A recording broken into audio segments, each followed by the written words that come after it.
Good morning, dear students. In the previous class, we have studied regarding the structure of the female reproductive system. Now, in the next class or in this video, we have to study the structure of the seminiferous tubule. The structure of the seminiferous tubule. Before going to the process of gametogenesis, that is the spermatogenesis and the oogenesis, you have to learn the detailed structure regarding the TS of the testes. In the previous video, you have studied the TS of the testes. You know that the testes which are situated outside the abdominal cavity within a pouch called scrotum, and the scrotum helps in maintaining the low temperature of the testes up to 2 to 2.5 degree centigrade, and which is necessary for the normal process of the spermatogenesis. Okay, the gametogenesis in the male is called as spermatogenesis. Here the testis is made up of 200 to 250 compartments called as testicular lobule. 200 to 250 compartments called as testicular lobule. Each lobule contains 1 to 3 highly coiled seminiferous tubules. See what I shown your diagram is only the one single seminiferous tubule I have taken. Okay, it is in a sectional view. 2 to 3 highly coiled seminiferous tubules. When we take the section of the seminiferous tubules, you know that the gametogenesis process takes place in the seminiferous tubule only. Means spermatogenesis takes place in the seminiferous tubule.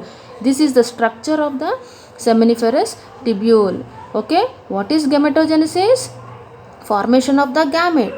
Okay, the male gamete is called as the sperm. Okay, the process we call it as the spermatogenesis. So before going to the schematic representation and detailed study regarding the spermatogenesis, you have to study the section of the seminiferous tubule. This would be asked for 3 marks for the exam point of view. You know that the each lobule contains 1 to 3 highly coiled seminiferous tubules in which sperms are produced. Each seminiferous tubule is lined on inside by 2 types of germ cells. Two types of germ cells. Here understood? Here the outer, what I am showing, the pink structure, this is the germinal epithelium. Here the large and the flat cells which are lined. Okay, the large and the fat cell which are lined, these are called as the male germ cells. Otherwise you can also call it as the spermatogonium cell or the spermatogonial cells. Understood? The seminiferous tubule is lined by the 2 different types of cells. One is the spermatogonial cell, another one very important cell is called the Sertoli cell. See here, Sertoli cells and the seminiferous tubule ನಲ್ಲಿ 2 ತರಹದ cells line ಆಗಿರ್ತವೆ. ಒಂದು ಸ್ಪರ್ಮಟೋಗೋನಿಯಲ್ cell, ಇನ್ನು ಒಂದು Sertoli cells.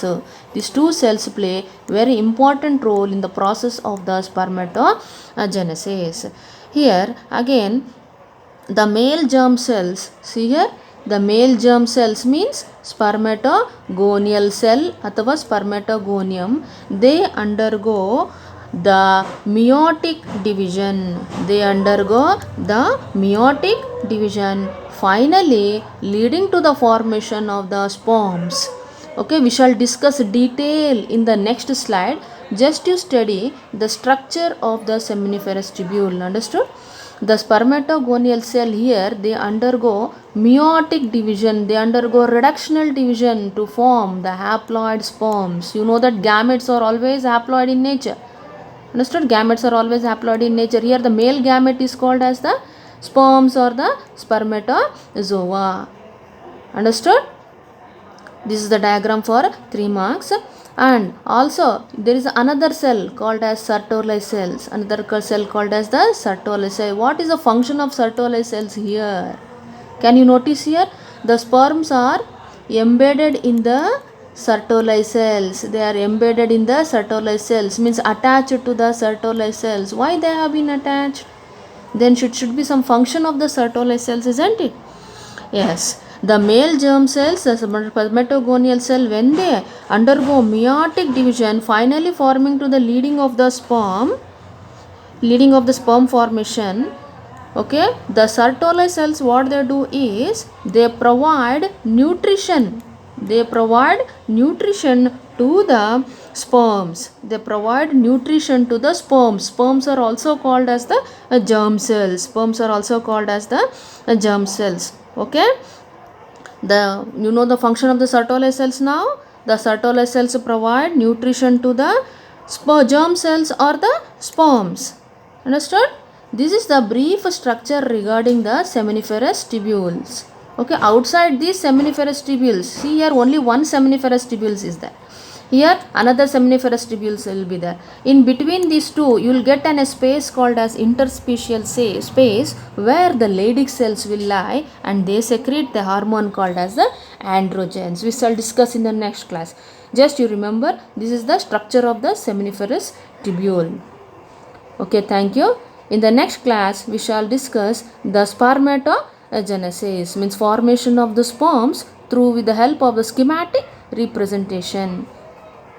Thank you.